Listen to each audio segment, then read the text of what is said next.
our experience at the Front UX and Product Manager Conference that was downtown in September. It's a case study conference that folks from different organizations come and present on some of the things that they've been doing in their organizations and some of the things that they've found successful. So this year, the theme was UX and product in the age of AI. And folks came from their different companies, people from Facebook, Weave, School AI, Pattern, Encino, SeatGeek, Typeform, and a gentleman, Bob Baxley, who has spent years in leadership at Apple and Yahoo and Pinterest. And they basically all presented on some of the use cases and case studies that they've been doing with AI in their organizations. Anything you would like to add there, Celestia? No, it just, yeah, it's really exciting to see the shift in use of AI across organizations. And so one of the things that I like about attending the Front conference, and as I was mentioning a few minutes ago, I've attended most years of the 10 years that it's been going, is that this is a conference of case studies. And so each one of these companies has a set amount of time, a half hour to an hour, where they talk through a real world case study of something that they've experienced. And so, there's one thing about going to a training where they're like, here's how you should do this thing. Best case scenario, this is what we recommend doing. Whereas the case studies are a lot more, they're real. They talk about, this is what we went into it expecting, using, taking a hypothesis. This is what we thought we were going to get out of this. Here's the obstacles that we were faced with, the challenges, and here's how we overcame those. And ultimately, here's the solution or how things ended. And it's not always it ended great. Sometimes it didn't end great. And that's the beauty of these case studies is it's real world examples, not just theory. This is really what happened. And for me personally, those are so much more valuable because I know for myself, I learn more when I run up against challenges, when I have to think about things a little bit differently. It pushes me to think outside of the box, to come up with new solutions and how to pivot. And so it's nice to hear that from other people because, again, I just find it so much more valuable than just listening to, okay, here's how you should do approach something, or this is a new framework or a new technology or a new theory that you should use to approach things, or hey, we're using AI, isn't that great? These are case studies that are really valuable to learn from other people. And again, the theme this year was AI. And so it was really fascinating to hear how people have been using AI in a lot of different ways and their approaches and the successes and challenges that they faced throughout.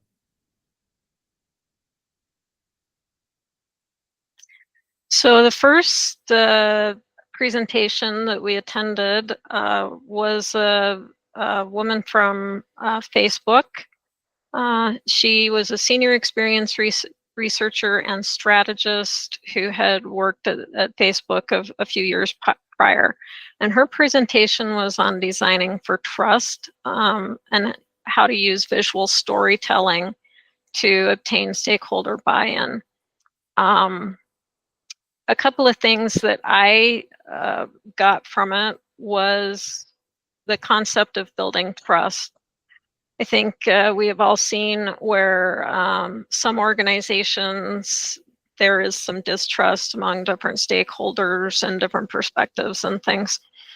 And so the concept of building trust through relevance, through metrics, through finding and searching, and through empathy, collaboration, and storytelling.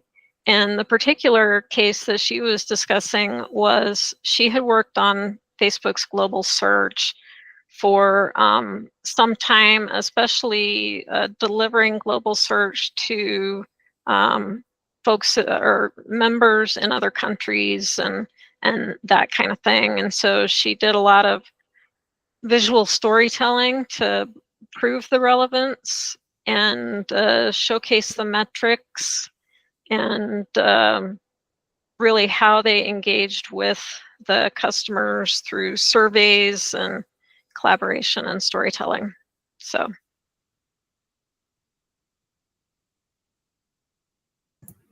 Yeah, one of the things I liked about her presentation, she used a lot of visuals. And so she actually would come up with a project name. So just kind of a pet name for a project. So these are technical software projects, like at Facebook. She's working with big teams and big initiatives, that she would come up with a name for the project. And then from that, she would come up with these journey maps from the past, present, and future of the project, where it was going. And she would make them look like actual maps. And she would print out all of these visuals and she would have them on the wall for people to see as they're walking by, either in conference rooms or on the wall in the halls, or even virtually show them as she was presenting in meetings, because, she's dealing with global teams. She printed out what she called relevance cards that had insights, and she would pass these cards out to people so that they could understand more about the project and what was going on. And so it was just really interesting to see different ways that she was using design and design skills to create these visuals for super technical projects, and just finding ways to make it fun and create opportunities for team building and again, building trust across the organization and having people really engaged in what it is and excited in what it is that they were doing. Yeah, I particularly liked how she showed the journey maps on the wall, and they were several feet long. Yeah, they're huge. The detail that she put into those journey maps. And it was also a great example of, the importance of design, the importance of collaboration to achieve design, and the importance of the research in doing that. The next one we attended was from Weave. And for those of you familiar with Weave or not, Weave is a HR company. They've got an office down in Utah County. So Zuzana Sekharova, she's a product leader there at Weave. And she actually talked about how to use AI for the performance review process. But she wasn't using AI to sort of remove herself from the analysis and the coaching and all the things for her employees as part of the performance review process. But she was using it to help inform, help identify items for feedback, and giving her the opportunity to be clear and consistent with her teams. And, that was something that I had never really thought about, was how AI can be used from a coaching perspective and that kind of thing. And so I found her presentation really interesting. Yeah, I agree. It was a really great presentation, and I like how she got into the ethics of using AI, particularly in leadership positions. She talked about you should never use AI to come up with negative feedback, or providing feedback, or for selecting who should be terminated or not, or comparing one employee to another. Those types of things really need to be evaluated on an independent basis, using the critical thinking of that leader. But she did talk about how AI can enhance leadership by providing clarity, accountability, and personalized growth plans for employees. She also talked about using AI to compare in preparation for an annual review, for example, to write down all of her thoughts on and key points and things that she wanted to focus on in that review. And then she would compare that to the previous year's reviews. And if she had year over year, she would put in years worth of previous reviews, and then use AI to look for things like, okay, in the last year, I asked them to focus on this thing, show me ways that they've improved or not. And so it was interesting how she talked about using AI as a tool, and pretty much everybody on this call, I'm sure, has used AI, and the more we use it, the more we realize, AI really is a tool, but it really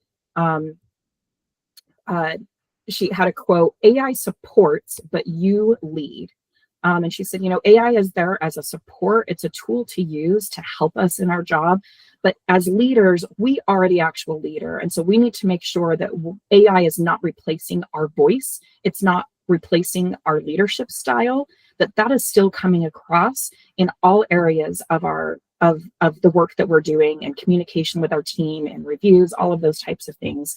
And any way that we're engaging with others in any sort of leadership position, whether you actually, or as a leader, whether you're in a leadership position or just as a leader in your field.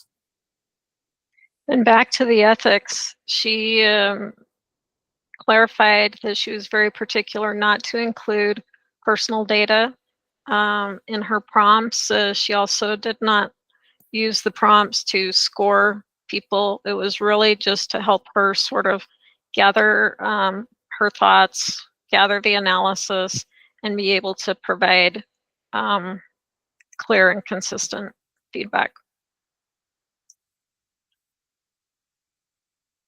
So the next day, we went to hear from School AI. And this was a particularly interesting one because School AI is designing for the classroom kind of thing.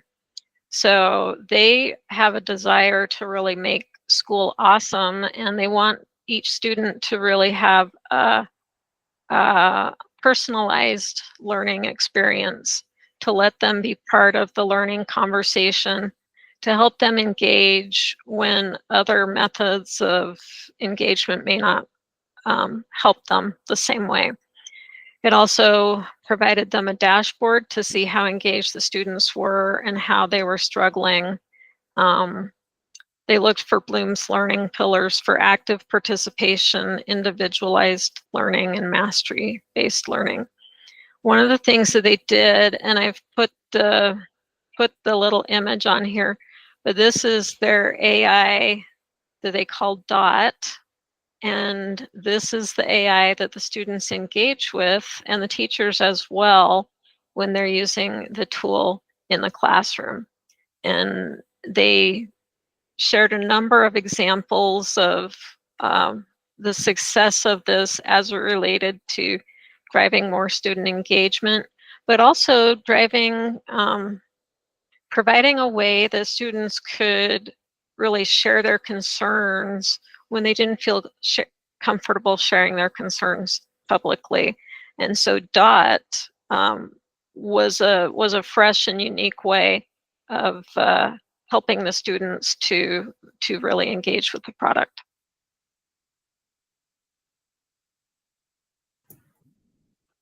Yeah, and this was one too where they did talk through their design process on this, and from the early prototype, and talking about how it felt very robotic, and they were like, just these are the core things that we need it to do, to this system that can like detect when a student needs encouragement versus a challenge. It can help flag some mental health concerns, and has a more genuine kind of human service for genuine human learning versus just traditional straightforward learning patterns. So it was interesting to hear the flow and the process that they went through from the beginning phases to the end. Mm-hmm. And then we heard from Pattern. Pattern is another startup organization. And really, they were talking more about AI as part of their process. So they're really working towards generative engine optimization to have these GEO scorecards. And they wanted to drive improvements based on what the data is telling them and based on what the customers are telling them is valuable. And so I think a lot of companies are very excited about AI and they're interested in all sorts of use cases, but we're not always as perceptive as we need to be about which of those use cases actually provide value for customers and clients. And so they were using this generative engine optimization to help them score the value and the potential impact of particular initiative so that they knew which initiatives they should focus on and which should maybe be saved for later or done in the background.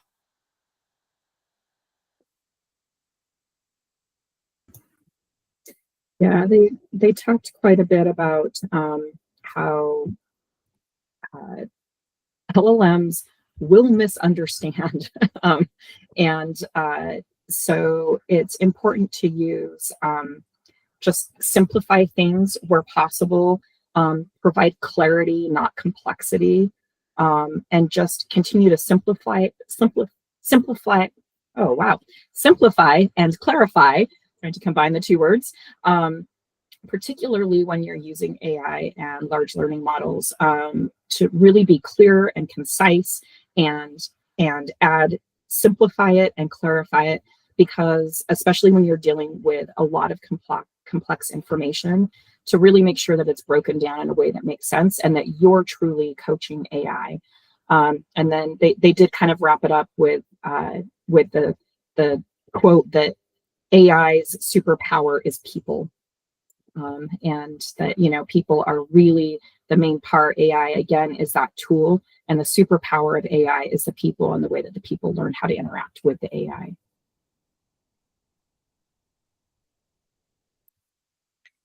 So nCino is an online financial platform for banks. And Chris Pecto is one of their product designers there. And he didn't necessarily talk about so much about an initiative as he did talk about the process that they followed to move the initiative forward. And it really was the concept of design sprints, which was, as long as I've been in the industry, I was not as familiar with the concept of design sprints. And it sort of turns Scrum on its head a little bit. The concept of a 2-day iteration cycle where you're sort of all together looking at usability, viability, and feasibility. And then you're writing prompts to move you forward. You're doing prototyping and testing, all within the concept of just a few days and getting new products out there. So I thought it's sort of a very rapid collaboration sort of model where you're all in the room together accomplishing this over just 3 or 4 days.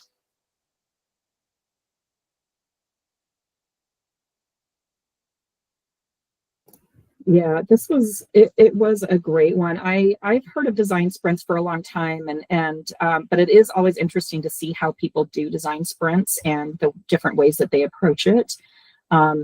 It was interesting in this one to hear them talk about incorporating AI into the design sprint process, which makes sense. They did talk about embedded generative AI as an explainer and an assistant. And they recommended limiting regeneration, so not asking it a whole bunch of questions or going back to the original question, but starting over with a new set of questions as they're going through after each iteration of the 2-day iteration cycle. So when they had done one cycle, they ended that cycle, they had that information. The next iteration that they did, they started over again with a new set of prompts and new set of questions, rather than just regenerating and continuing to build off the beginning, because they didn't want the AI to be influenced by what they did in the prior iteration. They wanted to kind of get a different perspective and a fresh view on it. So that was an interesting way that they did that.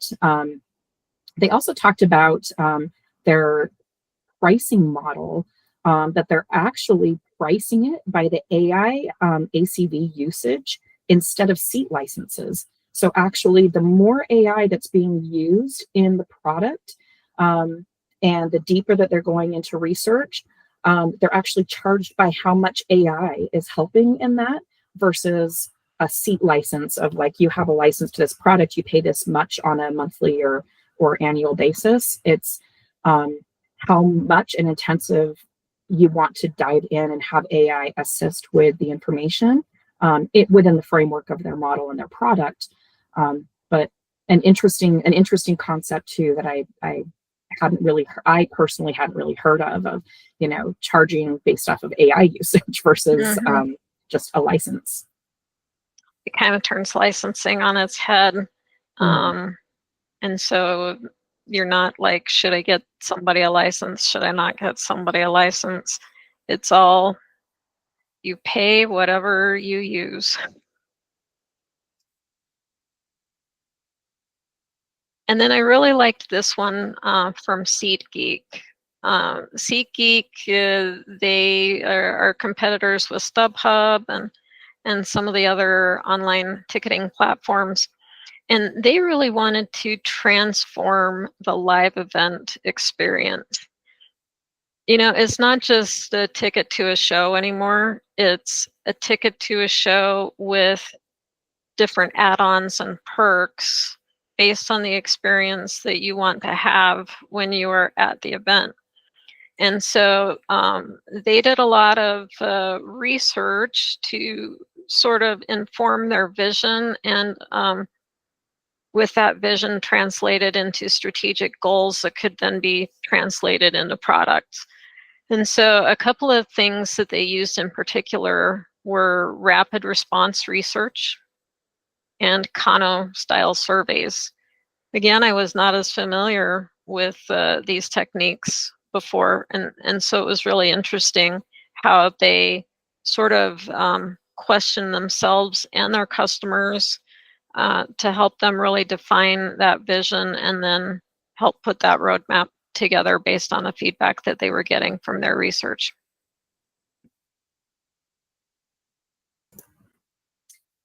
Yeah, Tracie and I both really enjoyed this one. After talking about the conference, I think this was one of our favorite presentations. It was just, the presenter was just really engaging. The content was really interesting. She had it put together in a very, very clear way, and it was interesting content.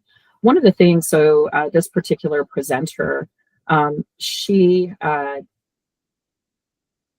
her name's Heidi Austin, and she's the lead UX researcher for SeatGeek. And she actually had a background. She was an elementary school teacher. And so she had been a school teacher for years, and just needed a change. And so and I think it was during the pandemic time where kind of the education system was shifting. She was, it just was a really difficult time to be an educator. And so she ended up making a shift, and that whole path was an interesting story that she shared. But she said when she was approaching this project, she decided to use the Bloom's taxonomy on how to teach, which is, I guess, a way, a theory and a process that they teach educators to follow this Bloom's taxonomy and process. And it's a proven process on how to teach, particularly children, to teach them new concepts that they don't understand, they don't have any context around. And so she actually used some of the guiding principles from the Bloom's taxonomy on how to teach children on how to approach the project. And And so it was really interesting as she drew some of those parallels in teaching in the academic sense into how those things can apply when you are trying to tackle a new project and a new concept. So they were looking at the tool and the system, they were looking at their competitors and how they can be better, how they could set themselves apart. And so they were able to use some of these tools that she had learned from a different industry, but they applied very directly and very well to this particular project. Yeah, great presentation, and yeah, definitely one of our favorites. One of the last sessions of the day was from Typeform. Typeform is an organization that provides online forms and templates. And their chief product officer, Alex Bass, presented really about how they were approaching initiatives and projects within Typeform. One thing with startups is that you're doing a lot of things rapidly, and founders are sometimes going on their gut instinct and not as much on actual research. And so one of the I guess things that she implemented when she arrived was she wanted to make sure that they were, instead of doing chaos at speed, that they were doing clarity at speed. That any projects that they were considering were research led, not just with what to build, but who to build it for. So yeah, very interesting coming at it from someone who, I have tried to be a founder, and that can be really hard, and your concentration and your focus is in lots of different areas trying to find something that sticks, but it can make it a little chaotic. And so I found this really interesting for just using research to bring clarity of vision and clarity of what initiatives to engage in.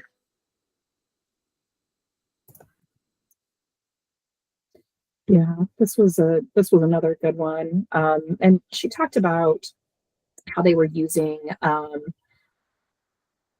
how they were combining the research with AI supported prototyping tied into their design system, and using AI in some of their research. But how a lot of companies are looking at, oh, well, I'll just use AI to do my research for me. We don't need to pay for a UX researcher or a research team. Now we've got AI, and what better researcher is there than AI? And so, she talked about using strategic research and validating what is found in that research and knowing what to look for and what questions to ask and where to dive deeper is still very critical and still needs that human element. And so it was an interesting conversation and presentation on why it's still important to have good researchers, especially when you are dealing with a product that you are creating and expanding, and when you're dealing with startups into and that the transition of a startup to becoming a company with a solid product that has brand name recognition, to evolving and growing and scaling the company for long-term success, and how research is really important at each of those phases. And AI, you shouldn't rely on AI to do all of your research. You still need somebody who understands the nuances of true research and what to look for, what to cue in on, and how that adds value to projects and clarity to the entire team. And then finally, the last conversation of the day was held with Bob Baxley, and he's been an SVP of design and experience at several different Silicon Valley based organizations, and he really talked about designing through disruption, meaning that there is so much going on right now that's disruptive as it comes to technology, to AI, and things moving very, very fast. And but he wanted to caution that AI is not necessarily meant to do more, but it's meant to do it better. And as Celestia has said, it doesn't replace the human, but it helps to have validate things that the human person could be thinking and visualizing and that kind of thing. And so you want to still have human-centered products, and you want to have a cultural maturity level, especially when it comes to some of the AI products. Some of them are so new, but some of the founders and owners are also so new, which means that you need to work towards a cultural maturity level that makes you trustworthy and makes you or helps you have a reputation that you're willing to engage with their product and that kind of thing. He also really loved an article from about 80 years ago called As We May Think, that sort of visualized some future projects that we are already using today. So that was really fascinating.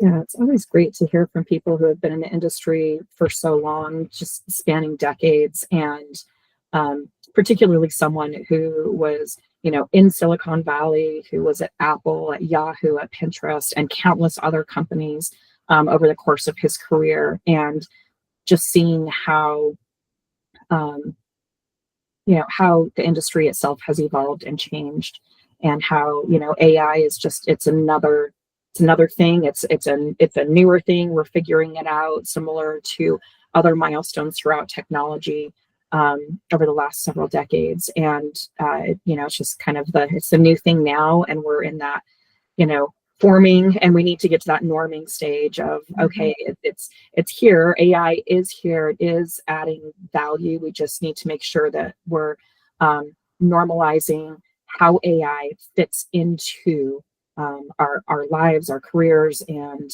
our work. And he quoted, AI is not meant to do more, but to do it better. So he also talked about how, some developers are like, oh, we'll just use AI, or the companies have said you need to use AI in your coding. And he said, and sometimes it takes 2 or 3 times longer to use AI in the coding. By the time you're telling it all of the different prompts and all of the different components and tables and structures and all of that to get AI to be able to help with it, sometimes it actually takes longer to use AI to help in the coding, not reducing the time. It actually adds time. And then you also add on the validation afterward when you're reviewing the outputs from the AI and making sure that it all is correct and makes sense and pull requests are working.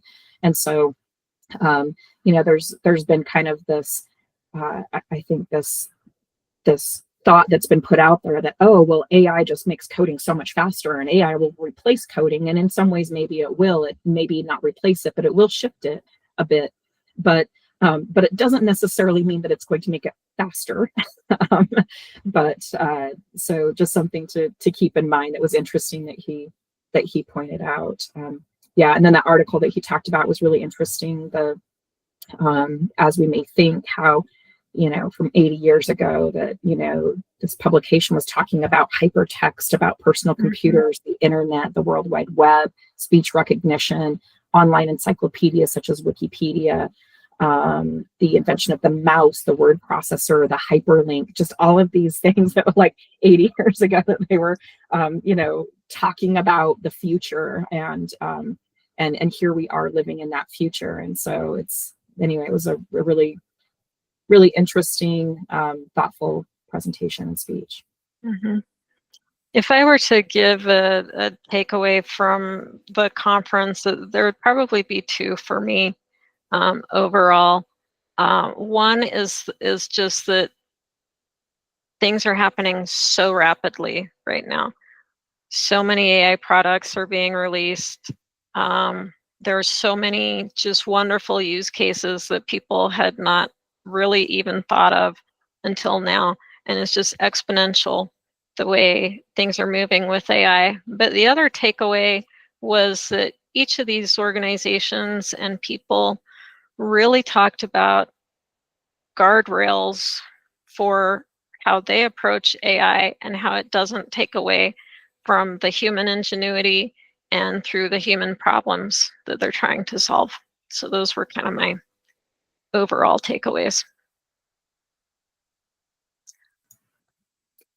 Yeah, I think for me it was I agree with what Tracie said, and I liked how many of them talked about the the the benefits of AI, but also just the cautionary tales of, don't just rely on AI to do everything. Don't trust everything that AI does, and make sure that you check for bias. That was something that came up in nearly every one of the presentations, and I've heard it at other conferences as well. You need to make sure, as you are, even with, there are some tools that can help check bias as you're using AI, but it's really important that you still use your own intuition to review things and check for biases, and make sure that you're reviewing what AI is the outputs you're receiving from AI. Don't just take it and put it into an email, or just send it off in a document, or just push the code. Make sure that you really are taking the time to go back and review and refine, add clarity, simplify where possible, and make sure that human element and your voice, your knowledge, your information and expertise are still coming through in the work that you're providing, and while utilizing AI to help do things, do things better, and faster sometimes. But make sure that you as the human still are a part of that, and that you're using your expertise, your knowledge, and using that as a tool as it should be. And with that, we'd love to take some questions if you have them.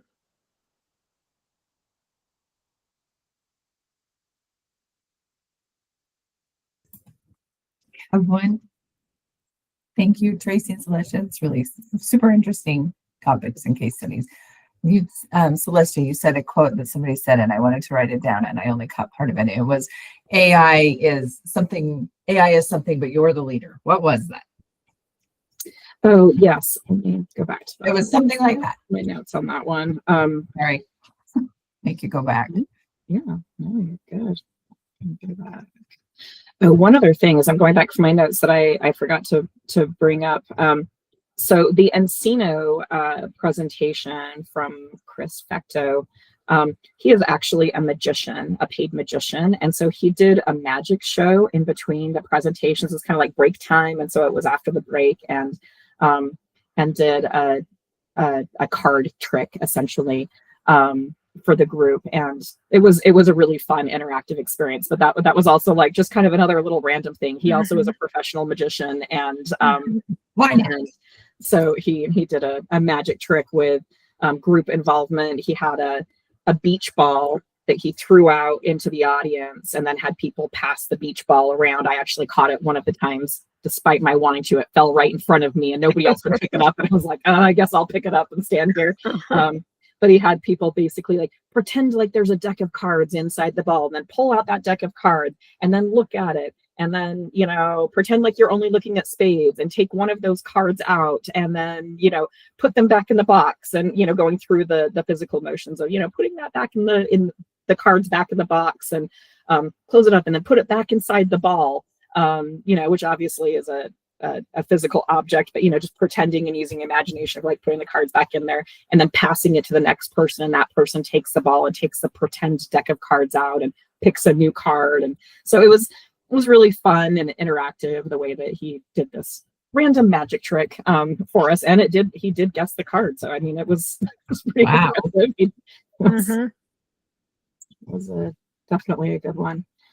So Jen, it was AI supports, but you lead. Okay, thank you.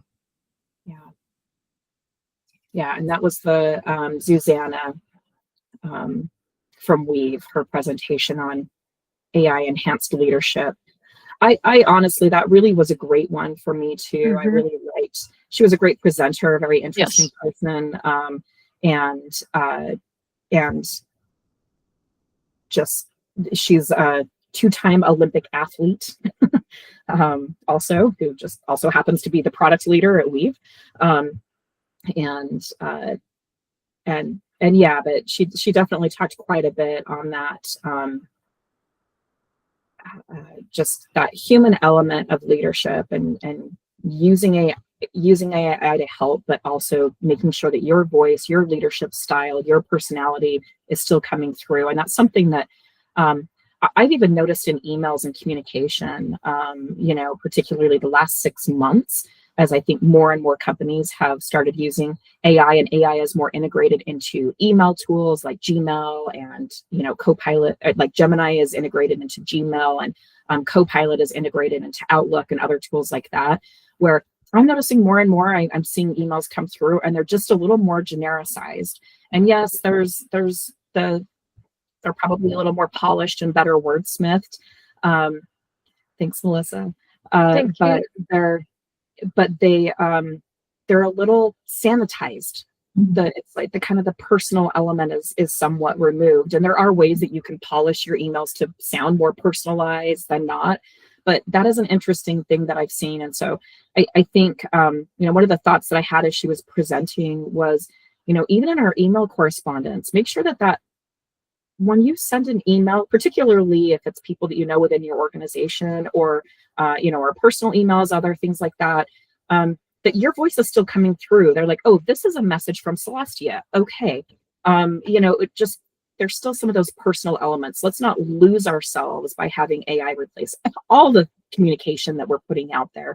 Let's make sure that our voices are still heard, and that, our leadership style, our communication style is coming through. It's just being clarified and kind of polished. So great, thank you. Also, I have to give a shout out to, I see some names that have joined us that I haven't seen for a while. So hi, everybody. Yeah. All right, now I'm gonna be quiet. Yeah. Any other questions or thoughts, comments? It is a great conference. It is focused on product and UX, but really anyone in the industry. There's a lot. Yeah. There's a lot that they cover. They cover a lot on leadership. They cover a lot on engineering and development and testing, and really all areas of software development. And so if you get an opportunity in the future, I highly recommend attending the conference. I always leave getting something out of it, and just it's really just a great event. It's put on very well. Mm-hmm. It's organized well. The presentations are, like I said, really interesting, and the use case format, which is what they do every year for this particular conference. Again, I really find very valuable to learn from other people's experiences, their challenges that they were up against, and how they solved them. So, well, and I was having a conversation this morning that sometimes it can feel like engineers and designers maybe have different goals, kind of things, and collaboration can sometimes be a little difficult. But I think, as Celestia said, it was really valuable to be in a room full of designers, a room full of product people, to get some better perspective, and hopefully give us some tips for improved collaboration. Yeah.